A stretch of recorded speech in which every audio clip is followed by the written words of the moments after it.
Hello friends, welcome to Dhrana Academy. இன்னைக்கு நம்ம இந்த வீடியோ இந்த லைவ் கிளாஸ்ல பாத்தீங்க அப்படினா தமிழ் இலக்கணம் ஓகேவா. சோ தமிழ் இலக்கணத்தை நம்ம டாபிக் வைஸா நம்ம பார்க்கறத சொல்லியிருந்தோம் ஓகேவா. சோ அந்த டாபிக் வைஸ் இலக்கணத்துல பாத்தீங்க அப்படினா ஓர் எழுத்து ஒரு மொழி. சரி, அந்த ஓர் எழுத்து ஒரு மொழி ரொம்ப ரொம்ப முக்கியமான மொத்தமா 42 ஓர் எழுத்து ஒரு மொழி இருக்கு. நன்னூல் பவனந்தி முனிவர் தான் பார்த்தீங்கன்னா 42 ஓர் எழுத்து ஒரு மொழிகள் இருக்குதோ சொல்லியிருக்காரு. யாரு? நன்னூல் எழுதிய பவனந்தி முனிவர். இவர் என்ன பண்ணியிருக்காரு? தமிழில் இருக்கக்கூடிய ஓர் எழுத்து ஒரு மொழிகள் மொத்தம் 42ன்னு சொல்லியிருக்காரு ஓகேவா. ஸோ அந்த 42 ஓர் எழுத்து ஒரு மொழியில் பார்க்கலாம். இது நீங்கள் மனப்பான நோட் எடுத்து வச்சு நான் முதலே சொன்னேன். நம்ம கிளாஸ் அட்டன் பண்ணும்போது என்ன பண்ணீங்க அப்படின்னா நம்ம இலக்கணம் நடத்த போகிறோம் அப்படின்னும் போது நோட் எடுத்து வச்சுட்டு நீங்கள் நோட் பண்ணிங்கன்னா ஈஸியாக இருக்கும். இலக்கணம் நடத்தும் போது ரொம்ப சூப்பராக புரியும். ஆனால் அதுக்கப்புறம் சும்மா நீங்கள் விட்டுட்டு 2 நாள் கழிச்சு பார்த்தீங்கன்னா சுத்தமாக புரியாது. அதான் இலக்கணமும் மேக்ஸும் ஒன்று. ஓகே, அதான் நான் டைப் நடத்திருப்பேன். ஓகே, அப்புறம் ஃபஸ்ட்டு ஒன் வேணா பார்க்கலாம். ஃபர்ஸ்ட் ஆனா என்ன? பசு. ஆனா ஆணிரை அப்படின்னு ஞாபகம் வச்சுக்கலாம். ஓகே, ஆனா பசு. ஓகே, அடுத்து ஈனா கொடு. நம்ம ஈதல்னா என்ன சொல்லுவோம்? ஈதல் இசைப்பட வாதல், அது இல்ல ஊதியம் இல்லை இருக்கு. அப்போ ஈதல் என்னது? கொடுத்தல், கொடு. ஊன்னானது உணவு. உணவுனா இங்க இறைச்சின்னு சொல்லி குறிப்பிடுறாங்கப்பா. ஊன்னானது ஊனா இறைச்சி ஓகேவா. அடுத்து ஏனா ஏ கலைவன். ஏ கலைவன் எதுல ஃபேமஸ்? அம்பு உரத்துல ஃபேமஸ். அப்ப ஏனா அம்பு ஞாபகம் வச்சுங்க ஓகேவா. அடுத்து ஐனானது தலைவன். ஐனா தலைவன். ஐனா ஒருவன். ஒருவன் தான் எப்பவுமே இருப்பான், தலைவனா இருப்பான். Okay, super sir. சொல்லி ஒருவன் முதலாளி. அப்ப ஐனா ஒருவன் தான் தலைவன். அடுத்து ஓனா மதகு நீர் தாங்கும் பலகை. இதோட ப்ரீவியஸ் கொஸ்டின் கேட்டாங்கப்பா. ஓனானது ஞாபகம் வச்சுங்க. ஓ அப்படின்னா மதகு நீர் தாங்கும் பலகை. அடுத்து கானா என்னன்னா சோலை. கானானது சோலை. இது எல்லாமே தெரிஞ்சோம். கூனா பூமிப்பா. இது கொஞ்சம் டிஃப்ரெண்டா இருக்கு, நோட் பண்ணி வச்சுக்கோங்க. கூனானது பூமி. கானா சோலை, கூ அப்படின்னா பூமி. கைனா ஒழுக்கம். நம்ம பார்த்தோன்னா கைநிலை அப்படின்னு நம்ம படிச்சிருப்போம். கைநிலைனது ஒழுக்க நிலை. அப்ப கைனா என்ன சொல்றாங்க இங்க? வாழ்க்கை அப்படின்னு சொல்ல பத்தியா. ஒழுக்கியமா வாழக்கூடிய முறைக்கு தான் வாழ்க்கைன்னு சொல்ல. அப்ப கைனா என்ன சொல்லுதான்? கைனா ஒழுக்கம். அடுத்து கோனா அரசன். இது நமக்கு தெரியும். கோனானது அரசன். கோனா அரசன், தலைவன் சொல்லி குறிப்பிடுவாங்க. அடுத்து சானா இருத்தல். சானானது சாதல், இறந்து போதல் அர்த்தம். அடுத்து சீனா இகழ்ச்சி. இப்ப நம்ம ஒருத்தனை பண்ணோம், சி நீ இவ்வளவு கேவலமானு தெரியாம போச்சுன்னு சொல்லுவோம். அப்ப நம்ம ஒருத்தரை இகழ்ந்து பேசணும் அப்படின்னா உடனே நம்ம வாயில வரக்கூடிய வார்த்தை என்னவா இருக்கும்? சி அப்படின்னு. அப்போ சீனும் போது இகழ்ச்சி ஞாபகம் வச்சுங்க. அடுத்தது சேனா உயர்வு. சேனானது உயர்வு. சே அப்படின்னா உயர்வு. அடுத்து சோனானதா மதில். ஞாபகம் வச்சுங்க, கேட்பான். சோனானது மதில். சோ மதில். சேனா உயர்வு ஓகேவா. சோனா உயர்வான மதில் கூட ஞாபகம் வச்சுக்கலாம் ஓகேவா. அடுத்து பார்த்தா தானா எனக்கு தா, எனக்கு ஒன்று தா அப்படின்னு சொல்லும்போது அப்ப தானா கொடு, கொடுத்தல். எனக்கு கொடு, அப்ப எனக்கு தா. அடுத்தது தீனா நெருப்பு. இது நமக்கு தெரியும். இதெல்லாம் ரொம்ப ஈஸியான வார்த்தை தான். தீனா நெருப்பு. தூ அப்படின்னா தூய்மை. இந்த வார்த்தையிலே வருது. தூணானது தூய்மை ஓகேவா. அடுத்து தேனா கடவுள், தெய்வம். தேனானது தெய்வம் அப்படின்னு ஞாபகம் வச்சுங்க. தேனா தெய்வம் அல்லது கடவுள். அடுத்து தைனா தைத்தல். இப்ப இந்த துணியை தைப்பா. இந்த துணி தைன்னு நம்ம சொல்ல பத்தியா. அப்போ துணி தைனானது தைத்தல். இந்த தைனா மாதமும் வரும். ரெண்டுமே நோட் பண்ணி வச்சுங்க. தைனா பார்த்தோன்னா ஒரு வாட்டி எக்ஸாம்ல பார்த்தோன்னா தைனா ஒரு தமிழ் மாதம் கொடுத்துருக்காங்க. ஏன்னா தை மாசி பங்குனி வரும் பார்த்தீங்கன்னா அந்த மாதம். தை மாதம் தானே பொங்கல் வைப்பாங்க.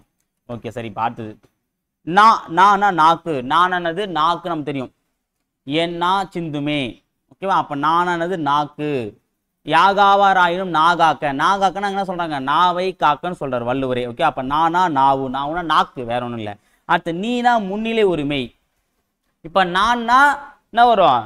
தன்மை ஒருமை வரும். நீனானது நீனா உன்ன சொல்ற. அப்ப செகண்ட் பர்சன். அப்போ முன்னிலை செகண்ட் பர்சன்ல சிங்குலர். அப்போ முன்னிலை ஒருமை. அடுத்தது நேனானது நேசம். நேசம்னானது அன்பு. நேனானது நேசம். நேசத்தை எப்படி படிச்சுக்கலாம்? அன்புன்னு ஞாபகம் வச்சுங்க ஓகேவா. அடுத்த நைனா இழிவு. என்ன நை நைன்னு திட்டினேன்னு சொல்லுவாங்க பார்த்தியா. ஏன்னா எப்பப்பா நை நைன்னு திட்டினே இருப்பியா, நை நைன்னு பேசினே இருப்பேன். அப்போ என்ன இழிவுபடுத்தினாங்க ஓகேவா. கேவலப்படுத்தினா அர்த்தம். நை நைன்னு கேவலப்படுத்துன்னு அர்த்தம் ஓகேவா. அடுத்தது நோனா வறுமை. எதுவுமே இல்லாதன்னா சொல்லுவாங்க, வறுமையா இருக்கான்னு சொல்லுவாங்க. அவங்ககிட்ட பணம் இல்லை, புகழ் இல்லை, பதவி இல்லை ஓகே, நல்ல வீடு இல்லை, கார் இல்லை, பஸ் இல்லை, இதெல்லாம் எதுவுமே இல்லாதன்னு தான் சொல்லுவாங்க வறுமை. அப்ப இல்லைக்குன்னா இங்கிலீஷ்ல நோ. அப்ப எல்லாமே நோனா வறுமைன்றது ஞாபகம் வச்சுங்க. ஏன்னா எதுவுமே இல்லாதன்னு சொல்லுவாங்க வறுமைன்னு சொல்லுவாங்க. அடுத்தது பா அப்படின்னா பாடல் நமக்கு தெரியும். பானானது பாடல் அப்படின்னு சொல்லுவாங்க. பானா பாயிற்ற பழகு. ஓகே, பா இயற்ற பண்ணா பாடல் இயற்ற பண்ணது. அப்போ பூனானது மழை, இது நமக்கு தெரியும். பானாலும் ஈஸியாக போட்டுடலாம், பூனாலும் ஈஸியாக போட்டுடலாம். அடுத்தது பேனானது மேகம். பேனா மேகம். மழை பெய்யுதுன்னு நம்ம சொல்லுவோம் பார்த்தியா? அப்போ மழை பெய்யுதுன்னா எப்படி பெய்யும்?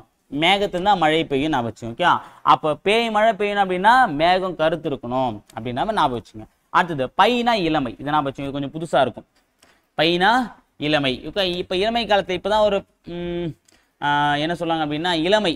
இப்போ இளமை காலத்தில் வந்து பார்த்தீங்கன்னா பையனா பொறுமையாக வளருன்னு சொல்லலாம் பற்றி. அப்போது ஒரு குழந்தை வந்து இப்போ தான் வளருது அப்படின்னா ஏந்து நடக்கும்போது ரொம்ப பொறுமையாக தான் ஏந்து நடக்கும். ஓகே, அப்போ பையனானது பைய நடந்து வரும். ஏன் அப்படின்னா இளமை காலத்தில் ஞாபகம் வச்சு. ஓகே, அப்போ பையனா இளமை அப்படின்னு ஞாபகம் வச்சு இல்லையா? இப்போ நம்ம வந்து பார்த்தீங்கன்னா சின்ன வயசுல நம்ம அம்மா கடைக்கு அனுப்புனா அப்போ அம்மா கிட்ட போயிட்டு அம்மா பை கொடுமான்னு கேட்போம். இப்போல்லாம் கேட்கறது கிடையாது, அங்கே போயிட்டு கடைக்காரர்கிட்ட போய் பை கேட்கறது. இதே சின்ன வயசுல அம்மா தான் பை கேட்டு வாங்கிட்டு போவோம். ஓகே, இல்லை நம்மளே வாண்டட் என்ன பண்ணுவோம், வீட்டில் பை கொடுத்து அனுப்புவாங்க. ஓகேவா? ஸோ அப்போ பையனா இளமை அப்படின்னு ஞாபகம் வச்சுங்க. ஓகே, எதனா ஒரு ஷார்ட்கட் ஞாபகம் வச்சுங்க. அடுத்தது போனா செல். போ, நீ அங்கே போப்பா, இங்கே போ அப்படின்னு சொல்ல பற்றி. அப்போ போனா செல், செல்லுதல். ஓகே, நம்ம செல்னா உடனே நம்ம யூஸ் பண்ணுற செல், அது வந்து மொபைல், அது வேற. அடுத்து மானா மாமரம். இது நமக்கு தெரியும். மானா மாங்காயம் வரும், மாமரம் வரும். ஓகே, நமக்கு புத்தகத்தில் மாமரம் கொடுத்தா அதையும் நம்ம நோட் பண்ணிக்கலாம். அடுத்தது மீ அப்படின்னா வான். மீ மிசை ஞாயிறு. ஓகே, அப்போ மீனால என்னன்னா உயர்வுன்னு அர்த்தம். உயர்வுனா உயர்வுல எங்க இருக்கு? வானம் தான் இருக்கு. அப்போ வான். அப்போ மீனா உயர்வு, உயரத்துல என்ன இருக்கு? வானம், வான் ஞாபகம் வச்சு. அடுத்து மூணா மூப்பு. இப்போ மூத்தவன் பாயவன். இப்போ மூத்தவன் ஏன் சொல்றாங்க? அப்போ இளையவனோட வயது மூத்தவன். அப்போ மூணா மூப்பு. மூப்புனா எதை சொல்லுது? முதுமையை சொல்லுது. அப்போ மூணா மூப்புன்னு வரும், முதுமைன்னு வரும். முதுமைனாலும் மூப்புனாலும் ஒன்று தான். அடுத்து மேனா அன்பு, மேலான அன்பு அப்படின்னு வச்சுங்க. நேனாலும் அன்பு பார்த்தோம். இங்க பாருங்க, நேனால் அன்பு, மேனால் அன்பு. மேனா மாசம் போட்டுறாதீங்க சார். தைனா மாசம் சொன்னீங்களே சார் அப்படின்னா தைனா தமிழ் மாசம். நம்ம படிக்கிறது பொது தமிழ், பொது ஆங்கிலம் கிடையாது. சரியா? பொது ஆங்கிலத்தில் தான் மே மாசம் என்னது? மே வந்து ஈஸியா மந்த் அப்படின்னு நம்ம போடலாம். இங்க தை மட்டும் தான் வரும், மே வராது. நோட் பண்ணிங்க. ஓகேவா? அடுத்து பாருங்க மை. மைனா அஞ்சனம். இப்போ நம்ம மைனா அஞ்சனம்னா இப்போ அந்த லேடிஸ்லாம் வந்து பார்த்தா அந்த கண்ணில் வந்து ஒரு மை வைப்பாங்கல்ல, அது அஞ்சனம் சொல்லுவாங்க. அஞ்சன வண்ணன் தூமணி வளவன் அப்படின்னு ஒரு டயலாக் கூட போகிறோம் பார்த்தீங்களா?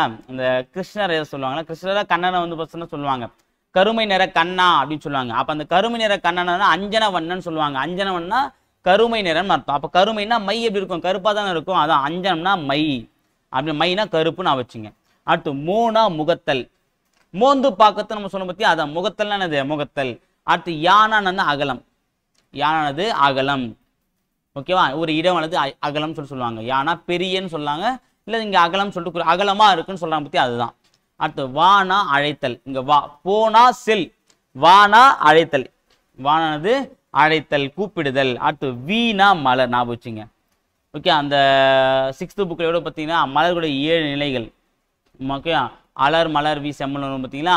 அரும்பு மொட்டு முகை அலர் மலர் வி செம்மல்.